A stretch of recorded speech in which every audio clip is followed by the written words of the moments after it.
Je suis rentrée, j'ai vu ce scarabée qui m'a peu tapé dans l'œil, c'est un tout petit scarabée sur une chaîne. Et en fait, elle m'a proposé de l'essayer, je l'ai mis au cou et je suis partie. Je suis partie avec, parce que c'est vrai que quand on essaye un bijou, je sais pas, il y a quelque chose d'un peu magique. En fait, on a l'impression que c'est soit le bijou colle et donc là on a envie de le porter et de plus le quitter, soit oui c'est très beau mais on le rend. C'est quelque chose d'assez immédiat. Ce scarabée, j'ai eu envie de le garder et je suis revenue le lendemain et j'ai dit je te l'ai pas volé, je vais te le prendre. Bonjour, je m'appelle Gladys, je suis galeriste et je fais aussi de la direction artistique. J'ai rencontré Gladys dans l'atelier de Karen Swamy, où nous prenons toutes les deux des cours de modelage. Cette activité sollicite les mains qui travaillent, façonnent la terre. Quand j'enlève mes bijoux avant le cours, j'ai noté que Gladys gardait tous les siens, et elle porte beaucoup de bagues en même temps. Dans un second temps, j'ai remarqué le style et le goût antique qui se dégagent de ces bijoux. Au fil de ces séances partagées, nous avons découvert que l'art était très important pour nous deux. Gladys évolue dans le monde des antiquités égyptiennes et romaines, et le mardi, nous avons beaucoup de plaisir à échanger sur nos découvertes, nos coups de cœur artistiques. Et puis, à l'occasion d'un voyage à Rome, puis à Nice, Gladys m'a transmis ses adresses préférées, et j'ai pu apprécier sa nature épicurienne. Tous ces endroits, ces lieux à visiter, à des moments bien précis, autant gastronomiques que culturels. Toutes les femmes qui portent des bijoux ont des histoires à raconter. Raconter les bijoux, un podcast de Patricia Romaté. Pourrais-tu me donner ta définition du bijou ? Un bijou, c'est très personnel. C'est quelque chose qui raconte une histoire et qui provoque, en moi en tout cas, des émotions. Mon premier bijou un petit peu précieux, on va dire. J'ai reçu une chaîne de mes parents, une jolie chaîne, à mes 18 ans, mais que j'ai perdue. Voilà. Alors peut-être, j'ai pas perdu grand-chose, mais c'est vrai que cette chaîne, je l'ai perdue. Mais dans mes souvenirs, c'est un peu le premier bijou dont je me souviens en tout cas. Penses-tu avoir été influencée par des femmes ou des personnes de ton entourage qui aimaient les bijoux ? Alors c'est vrai que ma belle-mère, c'est ma belle-mère que je vais citer. Ma belle-mère adore les bijoux et c'est elle qui m'a peut-être un peu plus introduit que ma propre famille sur ce domaine-là. Et qu'est-ce que tu aimais dans les bijoux de ta belle-mère ?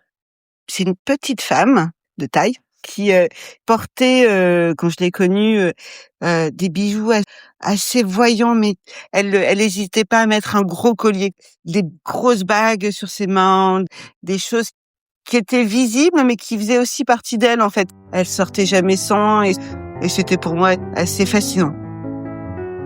Dans ta tête, si on parle de tes bijoux, comment ils sont organisés ? Alors, on va dire qu'il y a des bijoux que je quitte pas, qui font partie de moi, qui vivent avec moi 24 heures sur 24 et toute l'année.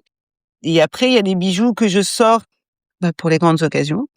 Oui, je voulais te demander si tu fais une différence entre les bijoux précieux et les bijoux fantaisie. Je ne sais pas si tu as des bijoux fantaisie. Oui, j'en vois. J'ai beaucoup de bijoux fantaisie. Ils ont peut-être autant d'importance sentimentalement qu'un bijou précieux. Après, j'ai l'énorme chance d'avoir beaucoup de bijoux précieux, qui sont en tout cas précieux pour moi, parce que tout est relatif évidemment, mais j'ai beaucoup de bijoux fantaisie qui m'apportent beaucoup de joie quand je les porte. On va considérer que ça, c'est une collection de bijoux. C'est un terme entre nous. Est-ce que tu pourrais me raconter l'histoire de certains d'entre eux ? On va peut-être commencer par cette montre. C'est une montre toute simple, une montre ancienne. Et en fait, il y a des années de ça, mais vraiment des années. On venait d'ouvrir notre galerie avec mon mari. Et on fait nos premières belles affaires. Donc mon mari me dit à l'époque, tiens, j'aimerais bien t'acheter un bijou. Et juste à côté de chez nous, il y avait un marchand donc de montres anciennes. Et dans sa vitrine, il avait cette montre qui m'a fait penser à celle de mon grand-père. Voilà, c'était un petit peu particulier, mais j'ai voulu cette montre. Je me suis dit, voilà, ce sera mon premier bijou en tant que marchande. Voilà, mais c'est parce que mon grand-père tenait une place très importante, pour moi dans mon cœur. C'est une montre ancienne qui marche, pas très bien. Peut-être je peux vous raconter l'histoire de ma bague de fiançailles. Ouais. Ma bague de fiançailles, c'est une toute petite bague, elle est romaine avec une intaille en grenat dessus et en fait, mon mari me demande en mariage en sortant d'un dîner, sous la pluie, un peu, tout à fait spontanément. Mais j'étais tellement heureuse d'avoir cette demande qui était pour moi, complètement folle et inattendue. Donc on finit par aller se coucher. On se réveille le lendemain matin. Je vérifie qu'il ait qu'il ait pas oublié, sa demande. Non, non, c'était bon. Et puis on dormait chez ses parents à cette époque-là et au réveil, donc on l'annonce à ses parents. Donc évidemment, ses parents fous de joie, ma belle-mère dit: «Bah écoute, j'adorerais vous faire la fête de fiançailles ce soir, mais où est la bague?» Et mon mari n'avait pas de bague. Donc il fallait courir, chercher une bague pour pouvoir, montrer ma main avec cet anneau, et on a fait beaucoup, beaucoup de marchands de bijoux. J'ai essayé pas mal de pièces. Toute la journée, j'essayais des choses et puis, bon, même si j'entendais pas le prix de ces bijoux, ça me parlait pas. Je les mettais au doigt, je disais: «Non, c'est pas moi, non, c'est pas moi», mais toujours rien. Et puis, la journée, touchait à sa fin et là, je vais voir donc on était sur une foire, et je vais voir un ami marchand, qui exposait aussi et il avait dans sa vitrine quelques bijoux. Puis je m'approche de la vitrine comme ça et je fais: «Mais c'est quoi cet anneau-là?» Et elle me dit: «Bah, c'est une petite bague romaine qui représente donc 2 mains attachées, tiennent du blé, entre les mains». Et je fais: «Ah oui? Ça représente quoi, en fait?» Elle me dit: «Bah, c'est l'union et la fertilité». Je fais: «Ah, c'est beau». C'est beau, mais c'est tout petit, mais c'est très beau et en fait, j'ai un fil au fameux doigt, et elle me va directement. Un signe. Je cours vers mon mari qui était vraiment pas loin. Je lui dis: «Écoute, peut-être que j'ai trouvé», et je lui montre. Il me regarde comme ça, il me dit: «Mais tu veux ça?» Et je fais: «Bah, écoute, si tu as les moyens de m'acheter cette bague, oui, c'est celle-là que je veux». Et heu et en fait, il m'a pris dans ses bras, il me dit: «Bah, écoute, ce sera celle-là». Ça lui faisait énormément plaisir parce que c'était une bague antique et tous les symboles, en fait, que ça représentait l'ont, rassuré peut-être aussi sur sa demande. Voilà et depuis, elle ne me quitte plus. Alors mon scarabée, je l'ai depuis 20 ans et en fait, c'était, quand on a eu notre fille, toujours mon mari, m'a ramené ce scarabée en tant que cadeau de naissance. Il était tellement content d'avoir une fille. On avait déjà un fils, qu'il adorait aussi plus que tout, mais voilà, donc sa fille, sa première fille, enfin bon voilà, il y avait quelque chose d'assez magique aussi pour lui. Et donc il m'a ramené ce scarabée, je lui ai dit: «Ah mais c'est fantastique, j'adore cet objet». C'est un objet qui est en grès Woki, c'est un scarabée égyptien. Enfin moi j'aime dire que ça me protège, c'est devenu un Lucky Charm, voilà, c'est quelque chose qui me quitte pas. Je l'ai posé sur une petite étagère où j'avais plusieurs choses, que j'aimais beaucoup. Puis j'ai regardé mon mari, je lui ai dit: «J'adore cet objet, mais je voudrais le porter». Et donc j'ai fait faire une monture. Ah, c'est toi qui l'as transformé en bijou alors? C'est moi qui l'ai transformée en D'accord. bijou. J'ai fait faire une monture, toute simple, mais qui correspondait bien à ce que je voulais. Je voulais que l'or soit pas brillant, donc il est un petit peu brossé. Je voulais que ce soit un objet simple et qui raconte son histoire, et c'est vrai qu'il me suit partout et dans toutes les journées, importantes, pour moi, il est autour de mon cou. Que j'ai l'impression, voilà, qu'il me protège, qui m'accompagne et que voilà, je suis pas du tout superstitieuse, mais pourtant je porte ça, à chaque moment important. C'était le bracelet que portait, ma grand-mère. Ma grand-mère qui a toujours été un grand mystère pour moi, qui était vietnamienne. J'avais beaucoup d'affection pour elle, elle en avait pour moi, mais on communiquait pas ensemble parce qu'elle n'avait pas appris le français. Elle, malgré ses nombreuses, années, en France, elle parlait beaucoup.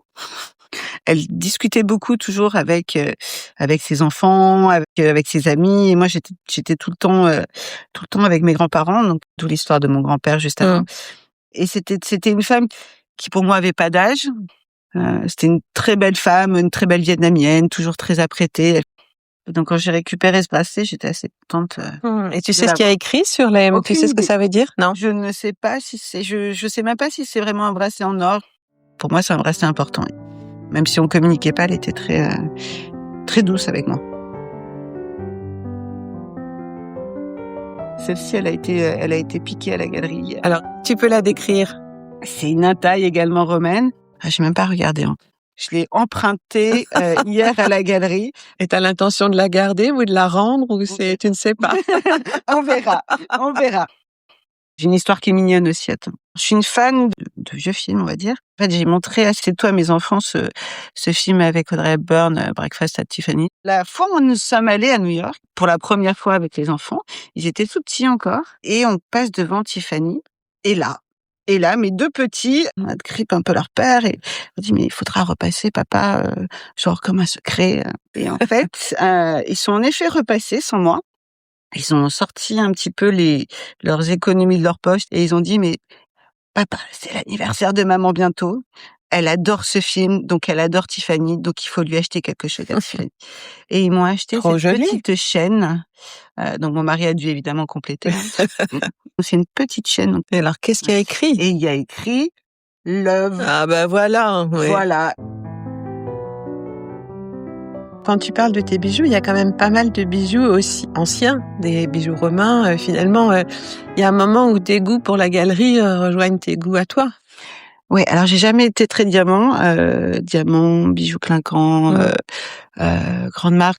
C'est vrai que les bijoux qui ont une histoire, les bijoux qui ont été aimés par ces femmes ou peut-être par ces hommes, parce que peut-être que j'ai des bijoux aussi qui ont peut-être appartenu à des hommes. On sait pas ce qui s'est passé, on sait pas comment ils s'en sont séparés. C'est des bijoux qui pour moi ont plus de valeur qu'un gros diamant. Et d'ailleurs, j'ai aucun diamant et j'en veux pas spécialement. Qu'est-ce que tu pourrais dire sur la couleur, l'éclat, les matériaux? Qu'est-ce qui me plaît le plus? Il y a beaucoup d'or, beaucoup d'or, parce que j'aime le côté chaud de cette couleur. Et y aurait-il une courbe d'amour et de désamour dans tes bijoux? D'amour et de désamour. Je crois que je les aime tous. Je les aime vraiment tous. Y a-t-il eu une erreur dans ta collection de bijoux? Non, zéro.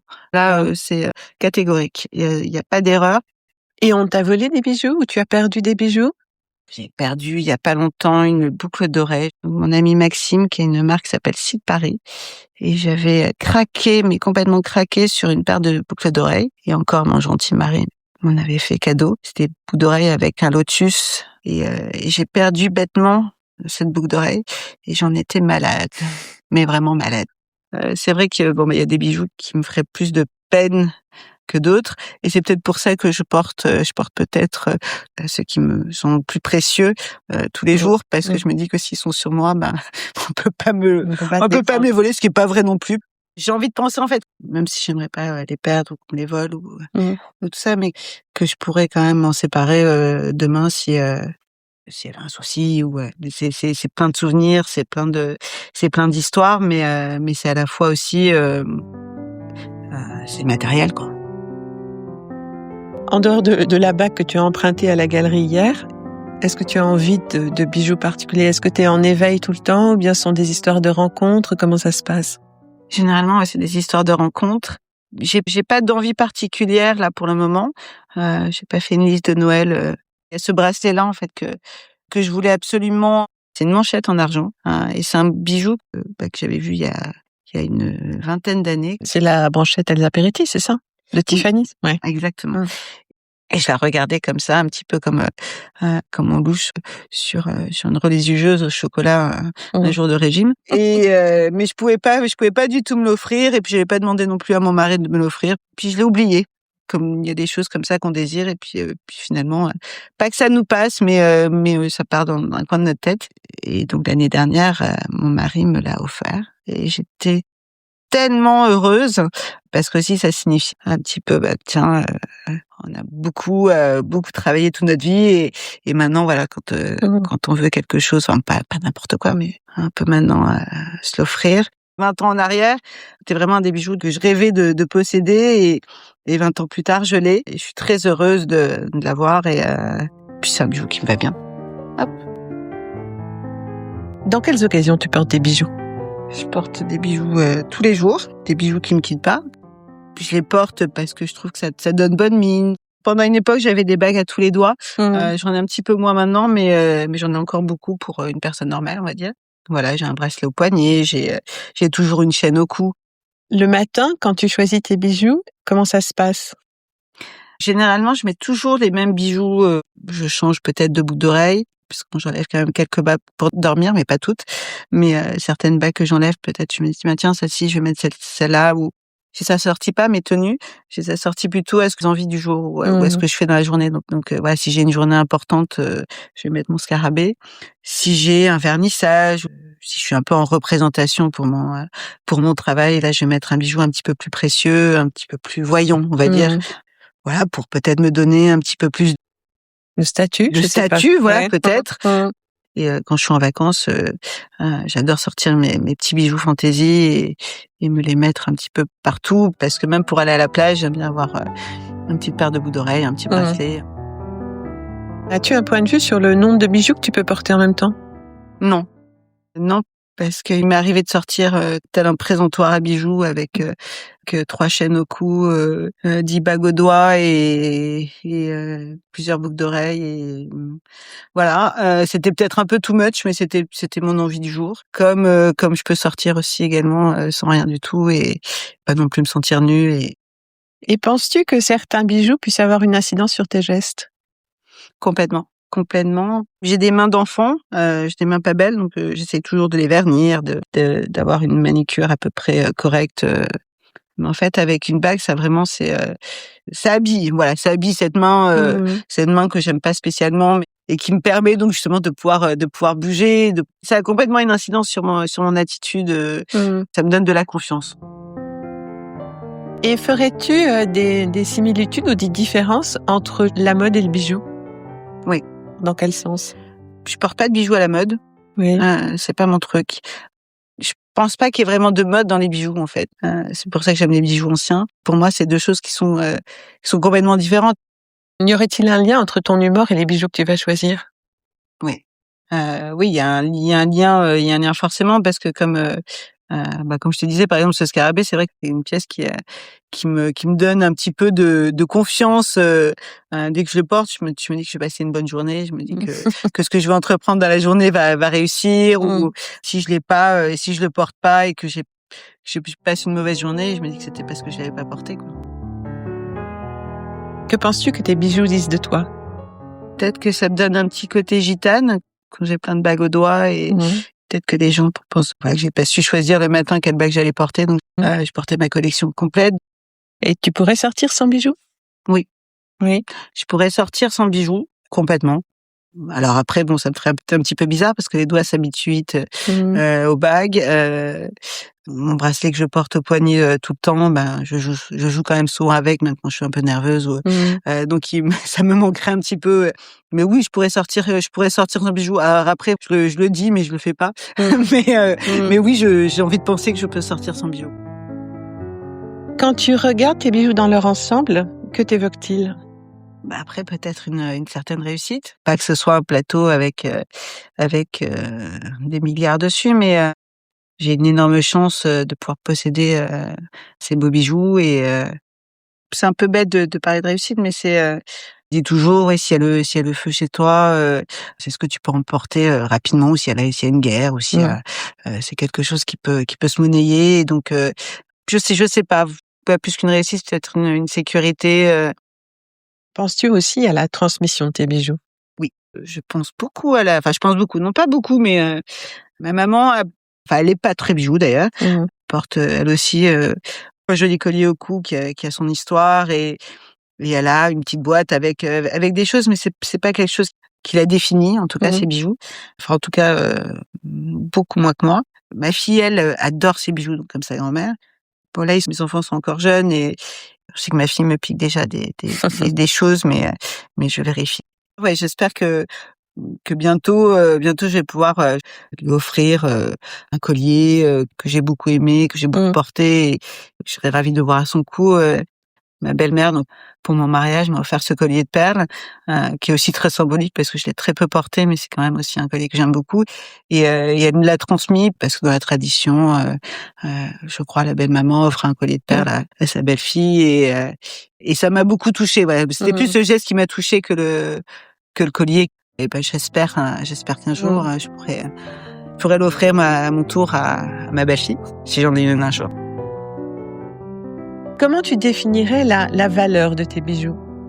Bah, encore une fois, je crois que c'est juste sentimental. D'accord. C'est plus sentimental, même s'il y a une valeur, il y a une valeur sur toute chose, mais Donc la valeur sentimentale, grâce aux personnes qui te l'ont offert, au moment, la joie en fait qu'ils m'ont apporté quand je les ai eus, à ce moment, à ce souvenir qui revient à chaque fois en fait, à chaque fois que je le porte, en parlant avec toi, donc en racontant ces histoires, donc par exemple de mes grands-parents, si tu veux, c'est mon enfance en fait. Et, je suis très attachée à ça. Quel est le rôle que tu attribues à tes bijoux? Un rôle.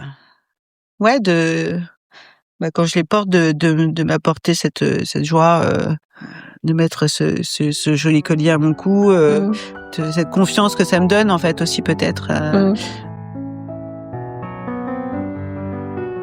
Raconter les bijoux, un podcast de Patricia Romaté.